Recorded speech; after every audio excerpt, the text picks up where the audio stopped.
Spiritong kasama dito, pwede mo bang patunugin tong EMF? Ooh! What the heck? Pumalo ito sa pula at dito na ako kinilabutan dahil bigla na lang. Ito nga talaga guys. So try na.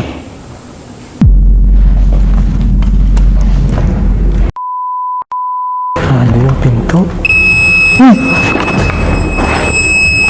Biglang nagsara ang pinto at tumunog ng malakas ang EMF. Ito. Kaya in-off ko agad at dali-daling pumunta sa pinto. Wait lang. Wala. Uy. Uy. Palabas na sana ako nang bigla kong mapansin to. Magalaw.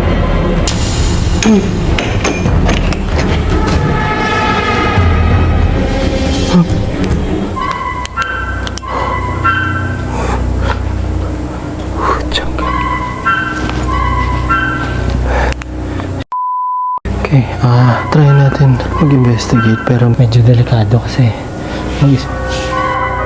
Iba't ibang tunog na ang mga naririnig ko dito, kaya nag-decide ako mag-investigate.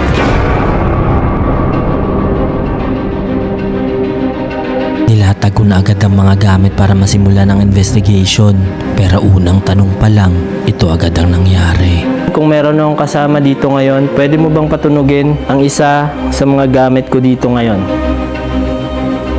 Gusto ko lang kumpirmahin kung meron akong kasama dito ngayon na elemento o spirit. Biglang pumalo ang EMF. Pero hindi pa ako sigurado kung paranormal ito. Guys, pumipitik siya. Kasi sinubukan kong magtanong kung pwede niyang patunugin ang ibang gamit. Pwede ko bang malaman kung elemento ka o espiritu?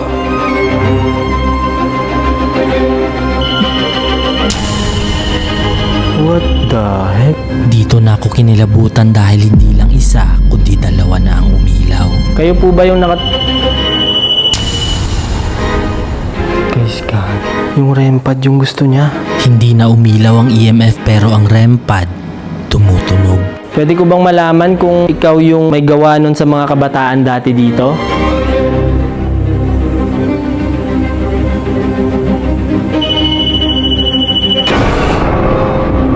Gagi. Pero ito, hindi na siya gumagalaw.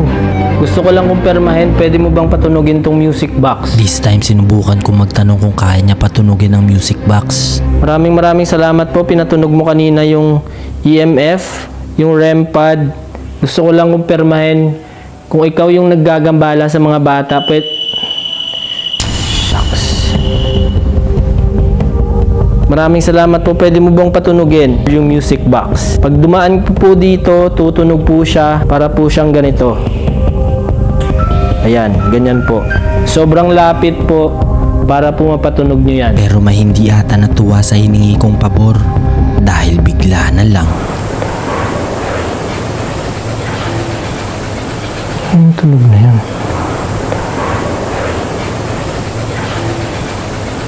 Anong tunog na yan? Anong tunog na yan? Meron akong narinig na kaibang tunog galing sa mga puno at maya-maya lang. Para siyang Woo! Oh my God! Biglang tumunog ang music box pero nasira ang isang parte nito. Tinanggal niya yung ano. First time mangyari to at hindi ito magandang sinyales. Gagi, sinisira niya to ah.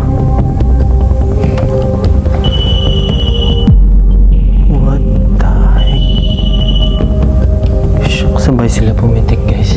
This time sinubukan ko kung kaya niyang patunugin ang 3 gadgets para makumpirma kung meron talaga. Gusto ko lang pong Guys, tumutunog dito. Umiilaw siya. Pag napatunog niyo po itong 3, gusto ko pong malaman, pwede po ba kayong kausapin gamit ang spirit box? Para mas klaro po tayo. Patunugin nyo lang po kahit yung REM pad, yung music box, or pailawin nyo po itong EMF. Pwede ko ba kayong kausapin gamit ang spirit box? Ooh! Ooh! my! Shucks! Guys, imposible yun. 3 sunod-sunod. Dito na ako kinabahan dahil tugma ang mga sagot nito sa timing ng tanong ko. Tahol lang tahol yung...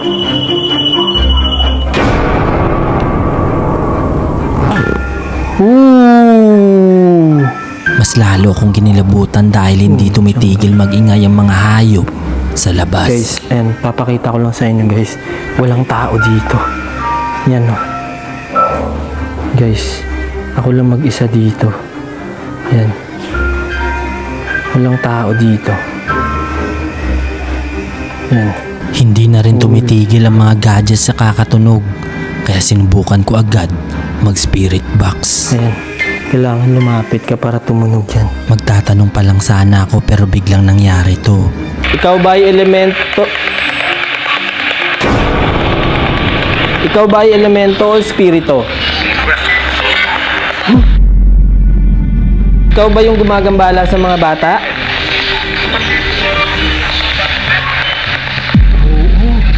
So, susubukan natin magtanong ng medyo malalim. Ito yung tinuro ni Sir Ed. So, titingnan natin kung malalaman nila pangalan natin. What the heck? Sobrang active dito. Tinanda ko ng aking sarili dahil dito ko malalaman kung anong klaseng entity ang nandito base sa tinuro sa akin ni Sir Ed. Kilala mo ako? Just click. Pwede mo bang sabihin kung anong pangalan ko?